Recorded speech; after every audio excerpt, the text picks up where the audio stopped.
जय श्री राम, जय माता दी यूट्यूब परिवार के लिए। अब मेरी दूसरी वीडियो जो बन रही है ये इसलिए बन रही है कि बहुत से लोग कहते हैं मेरे अंदर माता आती है, मेरे अंदर बाबा आते हैं, मेरे अंदर वो आते हैं, जो भी ठीक है, अच्छी बात है। ठीक, आप ज़रा एक बार मई जून जुलाई की जो गर्मी पड़ती है, हम उसकी गर्मी की आधा घंटा या 10 मिनट हम नंगे पैर अपनी खुद की छत पर खड़े नहीं हो सकते, पैर हमारे विकट जल जाते हैं। ठीक है, तो बजरंगबली जी महाराज ने बचपन में सूर्य देव को अपने मुख में रख लिया था, ये हर कोई जानता होगा। तो हमारा या आपका किसी का शरीर इतना सूक्ष्म नहीं है या इतना पवित्र कोमल नहीं है जो हमारे या आपके किसी के भी शरीर में हनुमान जी प्रवेश कर लें। बाबा की एक तरंग भी हमारे शरीर में प्रवेश नहीं हो सकती, नहीं हो सकती, नहीं हो सकती।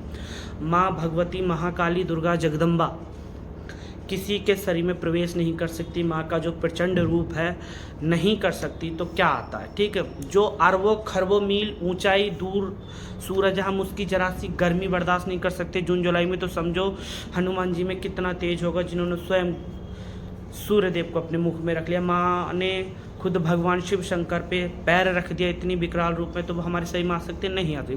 उनके दूतगण आते, नाभि से जो ऊर्जा जागृत होती है, वो ऊर्जा जो जागृत होती है, तो उनके दूत या सेवक हमारे आपके सबके शरीर पे आते हैं, वही आगे के कार्य सिद्ध करते हैं। ठीक है ना, तो ये ना कहें माँ आती है बाबा आते हैं, कृपा उसी की होती है। आपका क्या होता है, आप एक भक्ति कर रहे हो, भक्ति के साथ साथ आपकी मानसिकता उस भगवान में लीन ज़्यादा है और आप लोगों को सही मार्ग दिखा रहे हो, तो भगवान आपसे प्रसन्न होता है, अपनी कृपा बनाए रखता है, उसके दूतगण आपके साथ चलते हैं।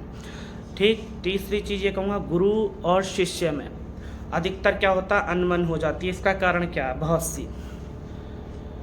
बहुत से लोगों ने गुरु धारण करा, गुरु बना लेते हैं, पहले कुछ समय सेवा करते हैं गुरुओं की या किसी भी देवी देवता की, गुरु पल भर में ही आजमा लेता है और सेवक बनाता है। कुछ समय तक वो गुरु की मर्यादा में चलते हैं। अगर गुरु जब वो मर्यादा में चलते हैं और गुरु उस दौरान उन्हें कुछ भी बात कह दे, चाहे वो परीक्षा ले रहा हो गुरु, और उस दौरान गुरु जी कुछ भी उनके कह दें, गुरु कुछ भी कह देता है, तो क्या कहते हैं, हमारे गुरु ने 4 लोगों में हमसे ये बात रख दी या कह दी, या गुरु ने कही ना बेटा ये काम तुझे ऐसे ना ऐसे करके चलना। उन शिष्यों को वो चीज़ कड़वाहट लगती है, उनके अंदर एक मैं आ जाती है कि हमारे गुरु ने ऐसे कह दी, नहीं हमारे साथ तो ऐसा हो रहा है और गुरु जी ऐसा मना कर रहे हैं। तो वो मूर्ख होते हैं। सबसे पहली चीज़ तो कि गुरु के बिना मर्यादा के काम करते हैं, गुरु को सब पता होती है, गुरु से छल कपट करते हैं। कुछ दिन तक उनके दरबार, उनकी गद्दियाँ चलती हैं, कुछ दिन बाद वो बंद हो जाती हैं। यानी उनके मन के अंदर, चाहे गुरु आपको शरीर तौर से ना देखे, गुरु नाम जो एक मंत्र होता है ना, वो प्रकृति में घूमता है। आपके माइंड, आपके जो कान में गुरु मंत्र फूंका जाता है, वो शक्ति जो गुरु आपको देता है, वो पल पल उस गुरु के अधीन से ही चलेगी। उसको लोग वक्त छल करते हैं उसके साथ, तो उसे वैसे ही भोगते हैं।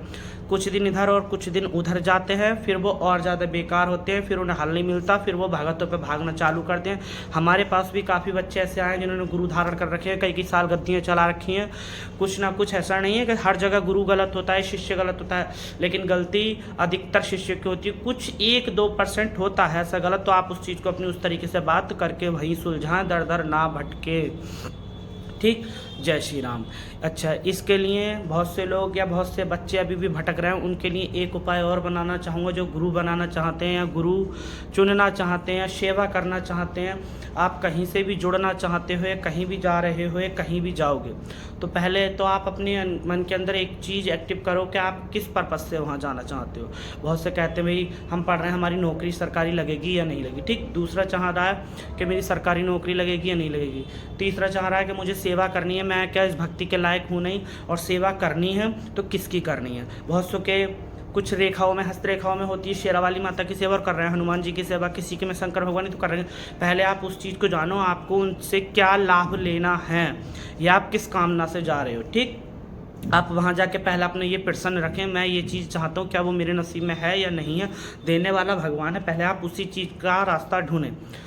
सबसे पहले आपको एक लाल कपड़ा या पीला कपड़ा लेना है, उसमें एक नारियल लेना है। नारियल चाहे पानी वाला हो या सूखा नारियल, जो जटा वाला नारियल आता है जो सूख जाता है, जिसे बोलते हैं सरदार नारियल को, वो नारियल लेना है। सामर्थ्य अनुसार आपको उसमें दक्षिणा बांधनी, चाहे 1 रुपया हो, चाहे 1 लाख रुपया हो, चाहे 11 रुपये हो, चीज़ जैसा आपकी सामर्थ्य हो उसमें बांधने हैं। ठीक, उसमें आपको बांधने के बाद में कलावे से बांधने हैं। और बांधने के बाद में सबसे पहले सोमवार की रात को, यानी कि संडे की या सोमवार, यानी इतवार की रात को या सोमवार की रात को आपको क्या करना है, शाम के समय में स्नान करने के बाद में पहले एक दीपक जलाना है देसी का। जिस भगवान को, जिस इष्ट देवता को या जिस कुल को आपको यहाँ जो पूजता है, आप सच्चे मन से जिस भगवान को आप मानते हो, मेरे यहाँ जैसे कि कुल देवी शेरावाली हैं और मैं हनुमान जी को पूजता हूँ, किसी के यहाँ कुछ है, किसी जैसे आपके यहाँ जो कुल देवता है उनका नाम लेना है। उसके बाद आप जिस भगवान में आस्था रखते हैं, आपको जो भगवान प्यारे लगते हैं, उसका आपको नाम 7 बार लेना है, प्रार्थना करनी है, हे प्रभु आप मुझे मार्गदर्शन दीजिए, मैं गुरु बनाना चाहता हूँ, मुझे आगे का रास्ता दिखाइए। उस अरदास पे आपको प्रार्थना करनी है और वो उन प्रभु के चरणों में रख देनी है, ठीक है। चरणों में रख के आपको सपने के थ्रू वो आपको अपने मंदिर में ही रख देनी है। रोज आपको दीपक धूप बत्ती उस पर दिखानी है। 5 से 7 दिन के अंदर अंदर आपको गुरु मार्गदर्शन मिलेंगे और जब दर्शन आपको हो तो आप वो अरदास भी वहीं चढ़ाएं और वहीं गुरु धारण करें, सबसे पहली चीज़, ठीक है। अभी इसके बाद और वीडियो आएंगे, उसे भी आप देखें और समझें। जय श्री राम, जय माता दी।